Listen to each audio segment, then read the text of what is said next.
আসসালামু আলাইকুম। সবাইকে আমার নতুন ব্লগে স্বাগতম। আমার মার বাসার থেকে তাদের গাছের আম কাঁঠাল পাঠিয়েছে। প্রতি বছরই আমার এবং আমার বোনেদের জন্য এই আম কাঁঠাল পাঠায়। আমার মা ভাইয়ের বাসা থেকে আম পাঠিয়েছে। আসুন দেখি কেমন হয় এই আম। প্রতি বছরই আম পাঠায়, আম, কাঁঠাল, তরমুজ। আরো কয়েকবার পাঠাবে।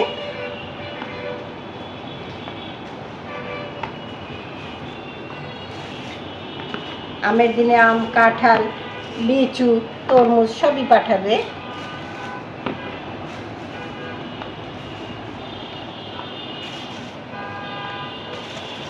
আপনাদের সামনে কেটে দেখাবো যে আমগুলা কেমন হবে।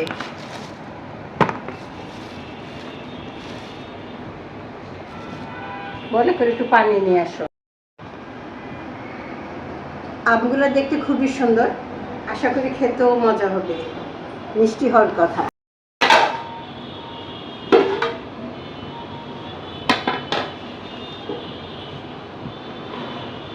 এখন আমগুলো কাটবো।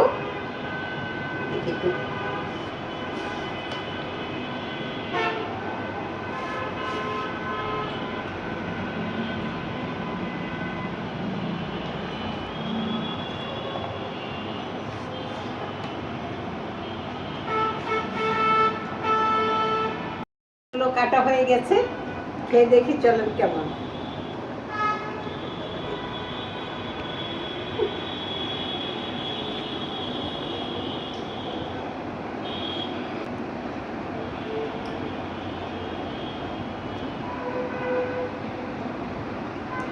না, মিষ্টি আছে, আরো পাকবে, আরো পাকলে আরো মিষ্টি হবে।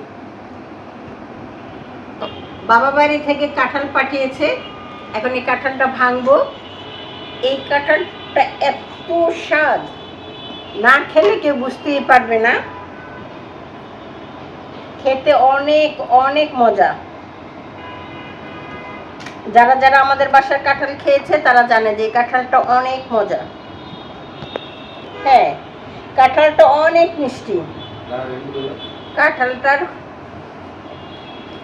ওই যে কোষ দেখলেই বোঝা যায় যে কাঁঠালটা কত সুন্দর।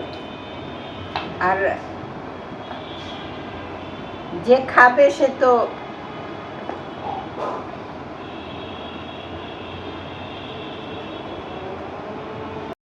খেয়ে দেখাবো এখন।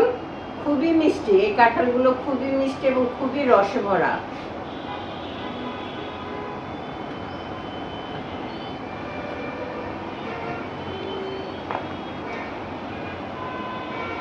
ওই কাঁঠাল না খেলে বুঝতেই পারবে না যে কাঁঠালের কি স্বাদ। এই হচ্ছে আমার মার বাসার কাঁঠাল। এই কাঁঠালগুলো অনেক মিষ্টি এবং এই কাঁঠালের কুশগুলো অনেক বড় বড় হয়, খেতে অসাধারণ মিষ্টি।